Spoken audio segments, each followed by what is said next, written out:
시간 저희들에게 주신 하나님의 말씀은 누가복음 2장 15절부터 20절까지입니다. 천사들이 떠나 하늘로 올라가니 목자가 서로 말하되 이제 베들레헴으로 가서 주께서 우리에게 알리신 바 이 이루어진 일을 보자 하고 빨리 가서 마리아와 요셉과 그 위에 누인 아기를 찾아서 보고 천사들이 자기들에게 이 아기에 대하여 말한 것을 전하니 듣는 자가 다 목자들이 그들에게 말한 것을 놀랍게 여기되 마리아는 이 모든 말을 마음에 새기어 생각하니라. 목자들은 자기들에게 이르던 바와 같이 보고 듣고 본 그 모든 것으로 인하여 하나님께 영광을 돌리고 찬송하며 돌아가니라. 아멘. 오랫동안 기다렸던 것이 우리에게 임할 때 그것이 큰 기쁨이 되듯이 우리가 예수 그리스도를 오랫동안 사모하며 기다리는 마음이 깊을수록 주님이 오심이 우리들에게 더 큰 행복으로 다가올 줄로 믿습니다. 우리 옆에 계신 분 축복하면서 인사 나누겠습니다. 예수를 만나야 삶이 바뀝니다.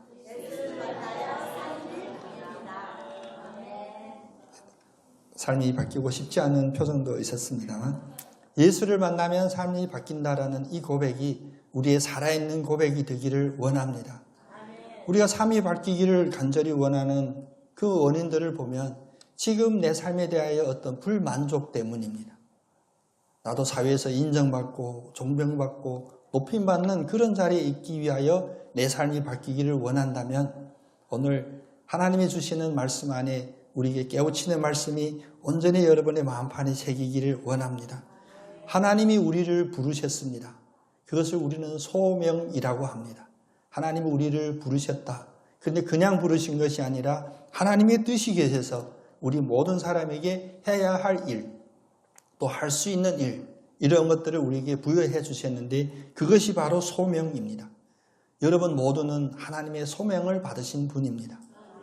그래서 하나님께서는 여러분이 있는 각자의 자리는 다를지라도 각자의 서로 다른 자리 속에 높고 낮음이 구별될 수도 있겠지만 그런 높고 낮음을 모든 것을 다 무시하시고 하나님이 부름받은 그 자리는 주님께서 높여주시고 그 자리에 주님께서 임재하여 주십니다. 오늘은 대강절 첫째 주일입니다. 또 대림절이라고도 하죠. 무슨 뜻이냐? 한자어인데 주님이 오심을 기다리는 그런 계절이다라는 말씀입니다. 그래서 대강절 혹은 대림절을 사주를 지키죠. 사주간의 대림절 절기가 지나면 이제 성탄절, 아기 예수의 오심을 만납니다.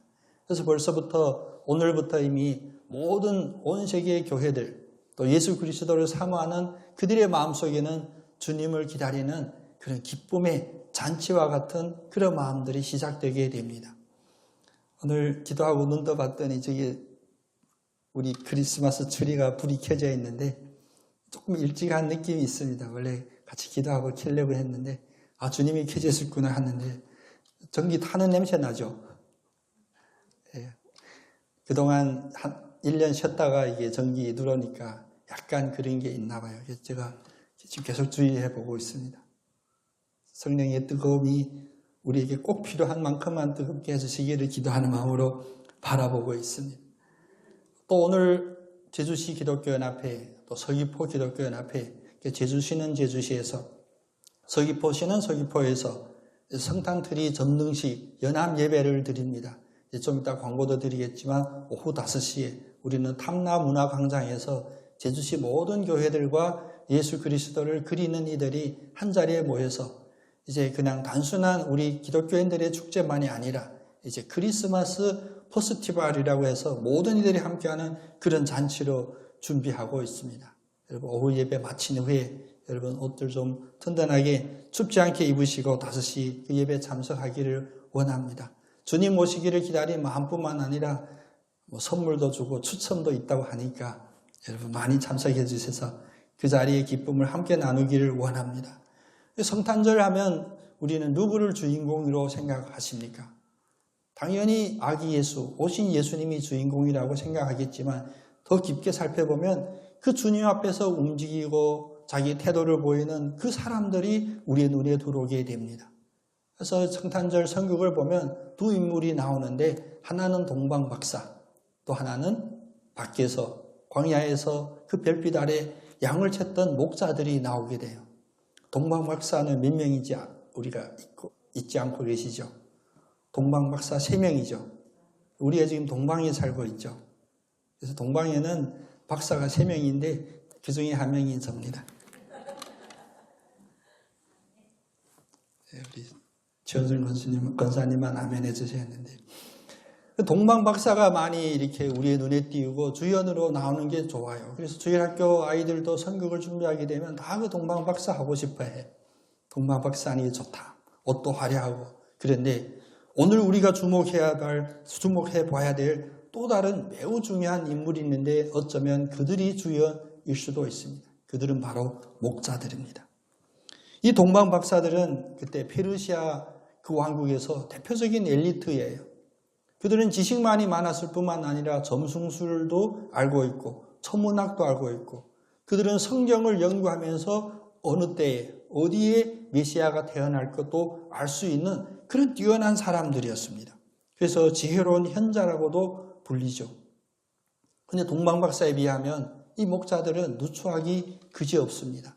많은 공부를 하지도 못했고 또 베들레헴 성 안에도 거주할 수 없이 성 밖에 몰려 있는 거예요. 그 늦은 밤에도 별빛 아래 그들은 깊게 잠들지 못하고 혹시라도 자기들이 치는 그 양이 어디 무리를 떠나 이뤄지지는 않을까, 혹은 맹수들이 양 무리를 습격하지 않을까 밤잠도 제대로 자지 못하고 있어요. 그렇게 수고한 그들은 성 안에 들어오면 대접을 받을까요? 그렇지도 않습니다. 저는 그런 상상을 해봤습니다. 전에 섬기던 교회에 중국에서 온 부부 성도가 있었어요. 근데 그 교회 주일날이면 4부까지 예배를 나누어 드려요. 그래서 특히 3부 예배에는 빈자리가 없어요. 밖에 막 대기해야 되고요. 그래서 안내원들이 제일 바쁜 게 뭐냐면 자리 좀 빽빽이 앉으셔서 한 사람이라 앉히려고 그래요. 그래서 제가 선교사로 있다가 1년 만에 교회 왔는데 방송실에서 밑에 보니까 한 곳에 그냥 펑 뚫려 있는 구멍이 보이는 거예요. 예배 좌석에. 왜 그러냐면 그 두 분 앉은 주변에 사람이 없어요. 한 1, 2m 사이에 사람이 없이 앉아있더라고. 너무나 희한해가지고 끝나고 내려가 봤더니 중국에서 오신 성도님들이래. 근데 그 시골에서 돼지치는 축사에서 일하는데 몸에 그 냄새가 배가지고 예배 시간에 그분들이 앉은 그 주변에 냄새 때문에 가까이 사람이 안 앉는 거예요. 그래서 그분들도 그 느낀 거예요. 저보고 목사님 너무 막 미안하고 죄송하고 부끄럽고 그래서 다음에 어떻게 해야 될지 모르겠다고. 그래서 제가 제일 좋은 자리 2층에 방송실 옆에 2자리, 그 자리를 지정해서 거기 앉으셔도 됩니다. 베들레헴 밖에 있는 이 목자들도 성 안에 들어오면 아마 그렇지 않았을까, 그런 생각을 잠깐 해봤습니다. 종교적인 인들도 아니요, 사회에서 존경받는 그런 일들도 아니요, 그들의 양을 치지만 그게 자기 양이 아니라 주인을 대신하여 치고 있는 그들에게 천사들이 출현했습니다. 동방에서 온 동방박사 3명에게 천사들이 출현한 것이 아니라 바로 그 야밤에 별들만 바라보고 양들 지키고 있는 그 목자들에게 천사들이 출현하셔서 메시아 아기 예수의 탄생함을 그들에게 알려주셨습니다.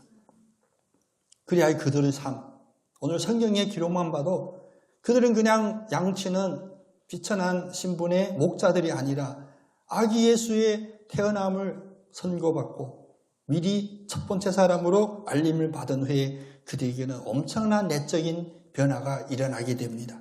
그 변화는 어떤 변화였냐? 첫 번째, 우리 믿음으로 함께 고백하겠습니다.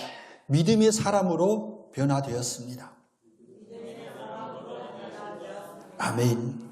오늘 15절 말씀에 보면 천사들이 떠나 하늘로 올라가고 그 다음에 어떤 일이 있었냐? 목자들이 서로 말합니다. 이제 베들레헴으로 가서 천사들이 알려준 그곳에 가서 진짜 그 이루어진 일들을 우리의 눈으로 보러 가자. 단지 호기심이 아닙니다. 그들은 천사들이 전한 이 하늘의 메시지를 믿었습니다. 확신했습니다. 그래서 어떻게 됐나 보러 갈까? 라고 질문하는 것이 아니라 그 이루어진 일들을 보자라는 믿음의 확신으로 자리를 떨쳐나가게 됩니다. 10절 그 앞에 10절 말씀해 보면 천사들이 그들에게 말할 때 이미 무서워하지 말라. 내가 온 백성에게 미칠 큰 기쁨의 좋은 소식을 너희에게 전하노라 라고 했습니다. 그들의 믿음은 무엇이냐? 단지 어디에 기이한 일이 생겼다가 아니라 온 인류에게 가장 굿뉴스, 가장 복된 소식을 그들은 마음에 믿었던 것입니다. 그래서 다윗의 동네, 이 베들레헴 작은 동네에 구주가 나셨고 그 구주가 바로 그리스도 주시라라는 이 믿음의 확신을 그들의 마음에 품게 되었습니다. 목자들은 밖에서 원래 이 소식을 기다리는 사람들이 아니었습니다. 그들은 이 소식을 받을 준비도 되어 있지 않았습니다. 동방 박사들처럼 성경을 연구하지도 못했습니다. 그냥 고단한 인생을 살면서 어쩌면 자기의 인생은 한탄할 수도 있는 그런 처참하고 낮은 자리에 있었지만 하늘의 뜻이 계셔서 이 복되고 인류에게 가장 복된 이 소식을 누구에게 먼저 임재시켜 주셨냐? 바로 광야에 있는 그 목자들에게 이 소식을 주셨습니다. 더 중요한 것은 이 빛나고 위대한 소식을 받은 목자들은 바로 반응을 하는데 바로 믿음의 반응을 하는 겁니다. 단순한 마음으로, 순박한 마음으로 그 소식 그대로 믿고 그 믿음을 보러 가자라고 선포하게 됩니다. 그들이 16절에 보니까 빨리 가서 마리아와 요셉과 그의 누인 아기를 찾아서 보았다라고 합니다. 여러분에게 하나님께서는 쉬지 않고 말씀해 주시는 줄 믿습니다. 이 자리에 계신 어느 분이나 하나님은 쉬지 않고 그에게 소명, 음성을 들려주시고 우리가 나아가야 할 일, 우리가 해야 할 일들을 알려주시는데 왜 반응들이 다를까 생각해 보면 우리의 마음에 믿음이 크고 작음이 있었던 것입니다. 특별히 공부 많이 하고 세상 경험이 많을수록 하나님의 음성에도 우리는 어떤 식으로 반응하냐면 그것이 진짜일까 아닐까 연구하고 분석하고 그냥 분석하고 끝나는 게 아닙니다. 변론하자.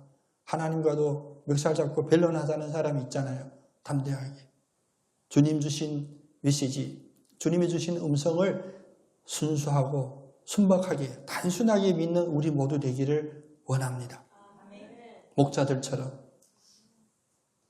그곳에서 메시아가 태어났다라고 하니 그냥 그대로 믿고 그것에 빨리 날아가 우리의 귀로 들었던 그것을 우리의 마음으로 믿었던 그것을 눈으로 보고자 하는 이런 믿음의 행동으로 바뀌게 되었습니다. 들에서 양을 치고 밤 되면 별이나 쳐다보고 베들레헴 성 안에 들어오면 비천하다고 무시당하며 살았던 이 목자들이 이렇게 단순하게 응답할 수 있었던 것은 다른 어떤 세상의 지적인 상태나 교육이나 훈련이 아니라 그냥 믿음의 기적이었습니다. 그래서 로마서 10장 17절은 뭐라고 합니까? 우리의 믿음은 다른 곳에서 나는 것이 아니라 바로 들음에서 나며 그 들음은 바로 그리스도의 말씀으로 말미암느니라 라고 선포하셨습니다. 요즘 우리가 전도하기 힘들죠. 우리의 믿음이 적어서 힘들고요. 두 번째는 사람들이 잘 받아들이지 않는다라고 이야기합니다. 그런데 오늘 이 천사들의 메시지를 듣고 반응했던 이 목사들의 행태를 보면 전도는 결코 우리의 어떤 전략이나 우리의 어떤 구체적인 어떤 응답, 간증으로 이루어지는 것만이 아님을 알 수 있습니다. 그래서 요즘 저도 밖에 나가면 저도 이제 옛날 사람인가 보다 죄송합니다만 그런 생각이 들어요. 저는 아직도 믿어요. 예수 천당 불신지옥만큼 강력한 전도 메시지는 없다고 저는 믿어요. 근데 이런 얘기를 하면 저와 비슷한 목사님들 다 웃으세요. 지금 시대가 언제인데 시대가 언제든 주님 오시는 그날까지 예수 믿는 자든 천국을 받게 되고 예수 믿지 않는 자에게는 지옥으로 떨어지는 징벌이 있으리라. 이보다 더 간략하고 확실하고 분명한 메시지는 없다고 생각해요. 근데 여기에 대해서 토론하고 풀어놓고 나의 경험을 이야기하고 하다 보니까 듣는 사람의 귀에 믿음의 말씀, 바로 그리스도의 말씀을 전한 것이 아니라 어느 순간 나의 이야기, 내 개인적인 이야기를 하게 되더라라는 겁니다. 믿음은 주님의 강권적인 역사입니다. 그래서 믿음은 기적입니다. 여기는 논리가 있어서가 아니라 내가 준비해서가 아니라 내가 계획해서도 아닙니다. 가끔 제가 준비되면 마음의 준비가 되면 예수 믿을게요. 준비 잘하라고 그러십시오. 준비 잘 돼서 믿음이 생기는 게 아니야. 하나님은 하나님이 필요한 그때에 생명이 생명을 살려야 될 그때에 주님께서 믿음을 주시고 그 믿음을 그냥 들으면서 나는 거예요. 오늘 목자들이 믿음의 사람으로 바뀌는 이 역사를 우리가 기억하면서 특별히 2024년 우리가 성탄절에는 믿음의 사람으로 확실히 바뀌는 새롭게 거듭나는 역사들이 우리 모두에게 임하기를 간절히 소원합니다. 두 번째로 이 목자들은 어떻게 바뀌었냐? 우리 한 목소리를 같이 고백해 보겠습니다. 증거의 사람이 되었습니다. 아멘. 보고 느꼈고 확인한 그것을 그냥 몰래 나만 간직한 것이 아니라 그들은 이것을 알리는 그런 간증자가 됩니다. 오늘 17절 말씀해 보니까 천사들이 자기들에게 이 아기에 대하여 말한 것을 이제 전하기 시작합니다. 여러분, 우리는 요즘 언론이나 미디어가 엄청 발달한 세상에 살고 있습니다. 근데 미디어가 발달하지 않았을 때 그때 어땠을까? 사실 인간의 본성은 이 미디어 때문에 바뀌는 것이 아니라 미디어가 있든 없든 인간이 원래 가지고 있는 본성이 있는데 그게 뭐냐면 소식을 전하는 겁니다. 소식을 전해야 사회 안에 있게 돼요. 제가 시골에 부임했는데 첫째 주에 저는 잘 모르죠. 근데 저 앞에서 인사했으니 저를 알아보는 사람들이 참 많았습니다. 화요일 아침에 일 보러 전화오려고 나왔는데 성도님이신가 봐요. 저한테 묻더라고요. 목사님 어디 다녀오세요? 근데 제가 그 동네보다 조금 큰 대전에 있을 때는 내 이름은 지나갔어요. 끝났어요. 근데 그냥 못 지나가겠더라고요. 저를 붙잡는 거예요. 어디 다녀오셨냐고. 이건 질문이구나. 인사가 아니라 질문이구나. 그래서 제가 김 권사님 댁에 다녀오려고 그럽니다. 그리고 지금 걸어서 한 3분 갔는데 또 다른 성도님 만났어요. 근데 그 어머니 권사님 그러니까 목사님 김 권사님 댁에 가신다면서요. 빠르죠. 저는 아직 도착도 안 했는데 벌써 목사님 지금 어디 김 권사님 댁에 간다고 해. 근데 이렇게 사람은 소식을 전하고 알면 아는 거 참지 못하는데 요즘 세상이 비틀어지고 영혼이 왜곡이 되니까 무엇만 전하냐. 기쁜 소식을 전하는 게 아니라 나쁜 소식만 수근수근 흉보고 어디 작은 일이 있었는데 세 사람만 지나고 보면 이미 죽은 일이 되는 거예요. 안 좋은 것만 전하는 겁니다. 근데 오늘 이 천사들의 말을 듣고 전하는 이 목자들은 어떤 메시지의 증인이 되었냐? 바로 복된 소식의 증인이 되는 겁니다. 앞에 말씀과 이어서 말하면 이 소식을 듣면 죽은 사람도 살아날 수 있는 이 기쁨의 생명의 말씀을 전하는 그런 증인이 된 것입니다. 여러분도 오늘 만나는 사람에게 목청을 높여 전하시기를 바랍니다. 우리를 구원하시기 위하여 이제 예수님이 성탄절에 오신다고 매주 확인하지만 꼭 필요할 때는 아멘 한 사람도 안 하십니다. 입으로 안 하고 마음으로 결단하는 줄 믿습니다. 우리 입이 근질근질한다고 하죠. 언제 근질근질하냐. 나쁜 얘기, 흉보고 싶을 때 근질근질하거든. 근데 확실히 해야 될 때는 왜 입술이 움직이지 않냐. 왜? 이건 결단하고 선포해야 되거든요. 성탄절에 태어난 그 아기 예수가 바로 당신과 나의 구원자 되십니다. 이런 담대한 선포를 정하는 증인이 되려면 우리가 입이 근질근질해서 되는 게 아니라 진중하게 권세 있게 선포하는 우리 모두 되기를 소원합니다. 그래서 이 목자들은 이제 전도자가 된 거예요. 희한한 소식이다라고 전하는 그런 수다 떨기 좋은 사람들이 아니라 이제 전도자가 되게 되었습니다. 사도행전 1장 8절에도 주님이 마지막으로 제자들에게 부탁했던 부탁보다 더 강력하게 명령하셨던 말씀이 나오죠. 오직 성령이 너희에게 임하시면 너희는 권능을 받고 예루살렘과 온 유대와 사마리아와 땅끝까지 이르러 내 증인이 되라. 거기까지 이르러 무엇이 돼야? 증인이 돼야 되는 거예요. 뭘 증거하냐? 내가 예수 믿었더니 우리나라가 잘 사는 나라가 됐습니다. 그러면 너무 차원 낮은 증거고요. 누가 들어도 이게 무슨 이야기지? 평생을 고민할 만할 그 말씀. 예수 그리스도가 바로 당신이 구원자이십니다. 이런 말씀이 전해져야 돼요. 저도 선교사로 12년 꽤 오랜 시간 섬겼지만 가장 힘들고 답답했던 게 그거였습니다. 어떻게 하면 이들이 알아듣게 이야기할까? 그건 우리 생각이고요. 예수는 그리스도시요 살아계신 하나님의 아들입니다는 이건 이해하려고 하는 어떤 철학적인 과제가 아닙니다. 그냥 그걸 믿는 자가 구원받는 거예요. 근데 우리가 이것을 해석하다고 보니까 초창기에 그리스도가 이 조선 땅에 전해졌을 때 중국도 마찬가지고 일본도 마찬가지입니다만 전해졌을 때 사람들이 궁금했어요. 당신이 말하는 그 예수는 누구냐? 선교사님들이 가장 심각한 오류에 빠졌습니다. 왜? 그것을 설명하려고. 예수를 설명하려고. 첫 번째 질문. 그 예수라는 사람은 언제 태어났어? 그랬더니 역사책을 따지고 시간 따져봤더니 한나라 때 태어난 사람이래. 중국 한나라 때. 근데 역사적인 분석으로는 시간대가 맞아요. 한나라 때 출생했겠죠. 어디서 태어났어? 베들레헴이라는 나라. 아니 그 동네 말고 나라 이름이 뭐요? 로마라고 하는 제국. 중국인들이 거부하는 거예요. 세상에는 중국밖에 없는데 중국이라는 나라밖에 없는데 뭐 로마라고 하는 나라가 있다고 우리 안 믿을래? 이렇게 오류에 빠진 거예요. 가장 중요한 것은 뭐냐? 그 혹시 사진이나 그림이 있어? 했더니 그림을 제시했어요. 딱 보더니 아이고 이상하게 생긴 사람. 우리와 같은 종족이 아니네. 그러므로 안 믿겠어. 이게 바로 전도와 선교에 있어서 가장 큰 오류입니다. 오늘 증거가 된 이 목자들이 신학 훈련을 받고 그들이 이것을 전했을까요? 아닙니다. 사도행전 1장 8절 말씀처럼 성령이 그들에게 임했기 때문에 그들이 믿음이 있게 됐고 이 믿음이 있으니 그냥 그대로 선포하는 겁니다.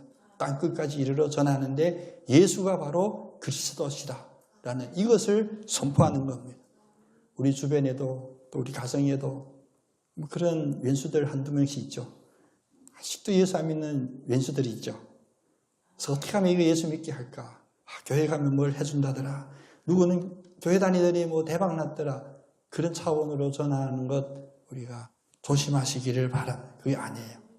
예수는 그리스도이시다라는 이 선포가 그들에게 임할 때는 성령으로 임해야 그 누구도 믿지 않을 저 사람 도저히 예수 믿을 것 같지 않은 사람도 예수를 구주로 영접하고 순교자의 삶을 살게 되는 것입니다. 그래서 증인이 되는 일이 어렵다고요? 선교사 되려면 또 전도 잘하려면 전도학교 다니고 훈련 받아야죠. 훈련이 필요하지만 그것이 1순위가 아닙니다.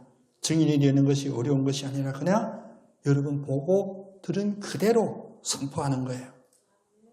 예수는 그리스도라고 들었으면 그걸 그냥 그대로 선포하는 겁니다. 누가 설명해 주냐? 성령께서 설명해 주실 겁니다. 그래서 사도 바울은 그렇게 공부 많이 했어요. 사도가 되기 전에 공부도 많이 했고 인정받는 이였고 또 열심도 했었고 종교인이었지만 그가 다메섹 도상에서 환상 속의 예수 그리스도를 만났을 때 바로 깨우친 것이 무엇이냐? 이 예수는 그리스도시다라는 그 깨달음입니다. 어떤 철학적인 논쟁이 있었던 것도 아니요. 누가 그에게 간증했던 것도 아니요. 오늘 이런 역사들이 우리와 함께하는 그런 대강절이 되기를 원합니다. 여러분이 예수를 전할 수 있는 그 담대함은 어디서 오냐? 바로 그 예수가 그리스도이기 때문에 우리에게 담대함이 오게 되고 저는 능력도 없습니다. 여건도 아직 마련되지 않았습니다. 아닙니다. 성령이 임하시면 여러분은 바로 그 전하는 자가 될 수 있습니다. 마지막 세 번째로 이 목자들은 이제 무엇으로 바뀌게 되냐? 함께 고백해 보겠습니다. 찬양의 사람이 되었습니다. 여기서 찬양이라 하면 꼭 음악적인 의미만 이야기하는 거 아니에요. 예수 그리스도를 영접함의 그 기쁨, 감사. 그래서 주님께 영광을 돌리는 그 모든 신앙적인 요소들이 포함된 그런 찬양의 사람이 된 것입니다. 오늘 20절 말씀에 이렇게 말씀하시죠. 목자들은 자기들에게 이르던 때와 같이 또 듣고 본 그 모든 것으로 인하여 하나님께 영광을 돌리고 찬송하며 돌아가니라. 아기 예수를 만났습니다. 아기 예수를 만난 이 목자들은 믿음의 사람이 된 후에 그 믿음의 기쁜 소식을 전하는 증인이 되었습니다. 증인으로 끝나냐? 아닙니다. 증인된 사람들에게 반드시 이어지는 그 축복, 바로 하나님께 영광을 돌리고 하나님을 찬양하는 사람이 되었습니다. 그래서 소위 말하는 성경학자들은 성경에 대하여 인간적인 호기심으로 연구하는 학자들은 그런 질문도 합니다. 그럼 이 목자들 도대체 누구냐? 이름도 안 나오고, 근데 여러분도 보시면 알겠지만 복음서에 그 이후에 이 목자들에 대한 서술이 없어요. 기록이 없어요. 여기서 끝났습니다. 하나님께 영광을 돌리며 찬송하며 돌아가니라 라고 하고 이 목자들에 대한 기록은 더 이상 나오지 않습니다. 여러분 왜 그럴까요? 역시 비천해서요? 아닙니다. 하나님께 영광을 돌리고 하나님께 찬양하는 사람으로 되면 그것은 인생의 마지막 가장 큰 축복의 결과이기 때문입니다. 더 이상 다른 것이 기록될 필요가 없습니다. 그들이 어떻게 살았고 나중에 어떤 변화가 일었고 이런 걸 성경이 구체적으로 기록하지 않지만 그들이 하나님께 영광을 돌리고 하나님께 찬양 드리는 사람이 되었다라고 하면 이것은 우리 인간으로서 하나님께 받을 수 있는 가장 최고의 이런 평가받는 그런 복된 여러분 되시기를 축복합니다. 우리들이 무엇을 하는지, 어느 자리에 있는지, 얼마나 가지고 있는지, 얼마나 건강한지 이런 것으로 결코 우리의 인생이 평가받는 것이 아닙니다. 그들은 베들레헴에 다시 돌아갔을 수도 있습니다. 베들레헴 성 밖에 다시 돌아가서 양을 치며 살았을 수도 있습니다. 이것은 단지 저희의 상상력이에요. 신분 상승이 되지 않았을 수도 있습니다. 그렇게 이 땅에서의 삶을 마무리했을 수도 있습니다. 그러나 그게 중요하지 않습니다. 이제 하나님께 영광을 돌리고 하나님을 찬양하며 그들이 돌아갔으면 그들이 바로 하나님의 사람이 되고 그들이 바로 하나님으로부터 가장 귀한 사람, 가장 높임받은 사람이 된 것입니다. 그래서 여러분 이때로부터 사실 인간의 역사에도 큰 변화들이 일어납니다. 그 변화가 뭐냐? 이제 교회 역사든 인간 역사든 이제 하나님의 사역자들, 하나님의 종들을 뭐라고 이야기합니까? 목자라고 표현하죠. 목사님이라 하기 전에 뭐라고 더 하냐? 목자라고 표현하는 거예요. 하나님의 양을 치는 사람. 주님이 다시 제자들에게 왔을 때 뭘 부탁했습니까? 너희들이 양치는 목자가 되라 라고 해요. 그래서 이 복음서의 첫 시작에 비천한 신분의 목자가 이제 예수 그리스도를 구주로 영접하고 이 기쁜 소식을 전하는 전도자가 되었을 때 그들은 결국 무엇으로 바뀌게 되냐? 바로 영적인 지도자, 하나님의 사람인 목자가 된 것입니다. 우리 협상 축복 한번 억지로 강력하게 한번 하겠습니다. 당신은 주님의 목자입니다. 부담감이 팝하고는 축복을 전했으니 목자는 뭐하냐? 목자하고 이게 양을 치는 사람 같은 뜻이죠. 근데 가끔은 양 맡기면 어떻게 하면 양을 크게 키워서 잘 팔을까? 잡아서 많은 고기를 취할까? 이런 엉터리 목자들도 있죠. 사꾼 목자라고 하는데 그런 목자가 아니라 오늘 하나님께 영광을 돌리며 찬송하는 그런 목자는 바로 맡겨진 그 소명에 최선을 다하고 주님이 기뻐하는 일에 모든 것을 올인하는 것입니다.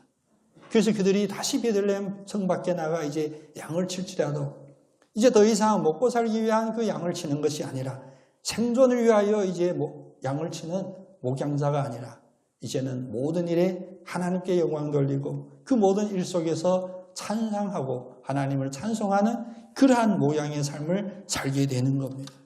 사실 이것을 성경이 구체적으로 이야기하지 않았지만 우리는 조금만 깊게 생각해 보면 알 수 있습니다. 그들이 밖에서 키운 그 양 어디에 썼을까요? 배고픈 사람 배불리려고 아닙니다. 그때 상황은 그들이 그 양 중에 가장 흠없고 가장 잘 키운 흠없는 그 양을 바로 성전 안에 들어와서 하나님께 희생제물로 드리는 그 제물인 겁니다. 목자들이 이것을 진정으로 깨닫는다면 이제는 하나님을 위하여 드린다는 그것을 온전히 깨닫게 되면 거룩한 자부심을 가지고 양을 치게 되는 것입니다. 오늘도 여러분 각자의 삶이 서로 다른 환경에 처해 있습니다. 각자 하는 일이 다 달라요. 그러나 오늘 이 순간 이전까지 여러분이 하는 일에 대하여 어떤 생각을 가지고 어떤 판단을 했는지 제쳐놓고 이제부터 아기 예수를 온전히 만난 이 목자들처럼 온전히 삶에 대한 우리의 시선, 다시 말하면 세계관과 가치관이 예수 그리스도의 세계관과 가치관으로 바뀌기를 원합니다. 모든 여러분은 하는 일, 어제 했던 일과 똑같은 일을 할지라도 이제는 하나님께 영광을 돌리며 찬송하며 즐겁게 일하는 그 자리가 되기를 축복합니다. 혹시라도 자기 하던 일 때문에 원망하고 불평하고 심지어 부끄러워했던 그런 일이라 할지라도 이제는 더 이상 힘들지 않고 부끄럽지 않는 일이 될 줄로 믿습니다. 왜? 그 일을 통하여 하나님께 영광을 돌리고 하나님을 찬송하는 일로 하기 때문입니다. 그래서 루터, 제가 많이 좋아하죠. 종교개혁가 루터는 이런 기록도 남겼습니다. 하나님이 보시기에 저 들판에서 양을 치는 목자나 저 탄광에서 석탄을 캐는 노동이나 수도사와 사제의 일과 조금도 다르지 않다. 다른 말로 표현하면 밖에서 농사 짓는 사람이든 저 탄광에서 일하던 사람이든 저 교황이나 주교와 똑같이 하나님께 중요하고 영광을 돌리는 일을 한다라고 선포한 겁니다. 오늘 아기 예수를 만나고 삶 전체가 이제 하나님께 기쁨이 되는 삶으로 변화된 그 목자들이 바로 여러분이 되시기를 축원합니다. 소명, 하나님의 우리를 부른 것은 그게 성 밖에서 양을 치는 자리이든지 혹은 성 안에 성전에서 희생제물을 드리는 제사장의 자리이든지 또 그것이 평범한 일이든지 혹은 일거일동이 모든 것이 다 TV에 생중계되는 그런 중요하고 대단한 사람의 자리라 할지라도 하나님의 시선으로 볼 때는 비천함도 없고 위대함도 없습니다. 오직 하나님의 사람이 하나님의 일을 하는 그 일만이 있게 되는 것입니다. 세상은 교육을 통하여 우리에게 어떤 통제나 법으로 이러한 일을 이룰 수가 없습니다. 오직 예수 그리스도를 온전히 만나야 우리는 똑같은 상황이라 할지라도 이제 더 이상 옛날에 습관적인 그런 시선으로 바라보지 않고 습관적인 삶을 사는 것이 아니라 이제는 하나님께 영광을 돌리며 찬송하며 즐겁게 담대하게 사는 사람이 될 줄로 믿습니다. 이번 대강절 이런 변화가 우리들에게 일어나는 복된 대강절 되기를 원합니다. 여러분이 있는 자리가 바뀌지 않아서 불평불만하지 마시고 그 자리에서 우리가 바뀌고 우리의 믿음이 바뀌는 그런 축복이 있기를 간절히 소원합니다. 오직 성경 오직 그리스도 오직 은혜 제주 반석교회 주의 말씀에 마음을